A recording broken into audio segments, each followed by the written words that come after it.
ఒకటి అంటే ఏ పంటలు వేస్తున్నారు మొత్తం అంతా ఇక్కడ మీరు అంతా మొక్కజొనేనా? చాలా మంది మార్కెట్ అంటే మీరంతా మా దగ్గరికి ఇక్కడ మార్కెట్లకి పెట్టుకోగలిగితే మా రైతు తీసుకెళ్ళి అంటే దళాలను తీసుకొచ్చి అమ్మించడం మా బాధ్యత. కానీ ప్రస్తుతానికి రైతులు ఉన్నారు కానీ దాన్ని వినియోగించుకోవడంలే. 2 గోడౌన్లు ఉన్నాయి, వినియోగించుకోవడంలే.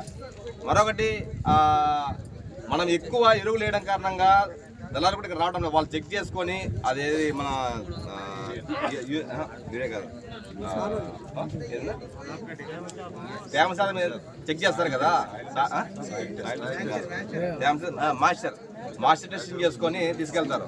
ఇప్పుడు నేను కొంతమందిని సంప్రదించా, విజయవాడ కానీ చిత్తూరు కానీ కొంతమంది సంప్రదించాను అనమాట. వాళ్ళు పౌల్ట్రీ చేసే వాళ్ళు వాళ్ళు ఎక్స్పెక్ట్ చేసే వాళ్ళు ఉన్నారనమాట. కానీ వాళ్ళు ఏమంటారంటే ఇక్కడ ఉన్న రైతుల దగ్గర వచ్చి తీసుకొని మాకు అవసరం లేదు, ఎవరైనా పంపిస్తే తీసుకొస్తామని ఇక్కడ దళారులు. కానీ మనకి ఇక్కడ రేట్ అక్కడ రేటు మ్యాచ్ కావడం లేదు.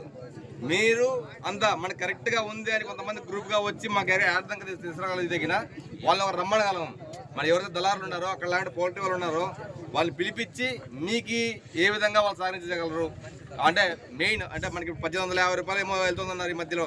ఎంత వెళ్తుందన్నా అమ్మారా ఈ మధ్య ఎవరన్నా మీరు?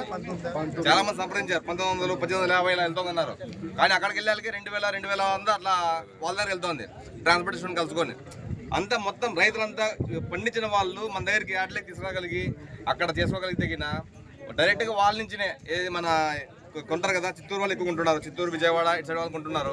వాళ్ళు రమ్మని చెప్పి మీకు ఏ విధంగా ఇంకొక రూపాయి ఎక్స్ట్రాగా ఏం చేయగలనేది మేము ప్రయత్నించగలం.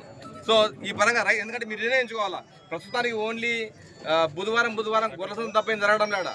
కానీ మీలాంటి వాళ్ళు ఎక్కువ మంది అక్కడికి విచ్చేయగలిగితే రైతులు మనం పండించే పంట తేగలిగితే మనం ఇది డిస్ట్రిక్ట్ హెడ్ క్వార్టర్స్, ఇది ఇంకా అభివృద్ధి చెందుతుంది. దళారు కూడా ఎక్కువ మంది వస్తారు, ₹1 రేటు కూడా ఎక్కువ వస్తుంది. ఎందుకంటే వాళ్ళు 10 మంది రైతుల దగ్గర పోయే బదులు అంతా ఒక చోట దొరుకుతుందనే ఉద్దేశంతో ఒక చోటుకు వస్తే అన్ని దొరుకుతాయి అనమాట అక్కడ. సో ఆ విధంగా ఇంకో ₹1 ఎక్కువ కూడా ఇవ్వగలరు. సో ఈ పరంగా ఆలోచించేసి మీరు కూడా ఒకసారి మన మార్కెట్ రేట్లకి ఏ విధంగా తీసుకురాగలము సో కొద్దిగా ఆలోచించాలని కోరుకుంటున్నాము. నా వరకు కూడా మన పండించే పంట ఇప్పుడు ఇంతకుముందు చెనిక్కాయ పంట ఎక్కువ మనకు బాగుండేది ఇక్కడ ఈ సరౌండింగ్ అంతా. మన అనంతపురం అంటేనే చెనిక్కాయ పంటకి ఉండే అభివృద్ధి ఉండేది. ఇప్పుడు దాన్ని మొత్తం అంతా పోగొట్టేశారు. ఆల్మోస్ట్ చెనిక్కాయ పంటలు లాభాలు రావడం లేదు. మేము వేసాము, మాకు కూడా ఆల్మోస్ట్ సగం నష్టం తప్ప ఏమీ లేదు. అంతా మొక్కజొన్న పంటకే పోతున్నారు.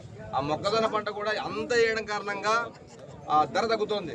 2400 అట్లా పోయేది ఇప్పుడు 1800 వస్తుంది, తక్కువ వస్తుంది. దాని కారణంగా మనం ఏ విధంగా దాన్ని ఇంప్రూవ్ చేయాలా, తక్కువలో ఇంప్రూవ్ చేయాలని చూసుకొని ఒకసారి అంతా ఒకసారి కొంతమంది గ్రూప్ ఇప్పుడు కొంతమందికి 4 రోజుల్లో 30 టన్నులు కావాలని అడిగారు మమ్మల్ని. కానీ 30 టన్నులు సప్లై చేయడం ఎలాగా, వాళ్ళకి ఆన్ డెలివరీ చేయాలంటే అక్కడికి.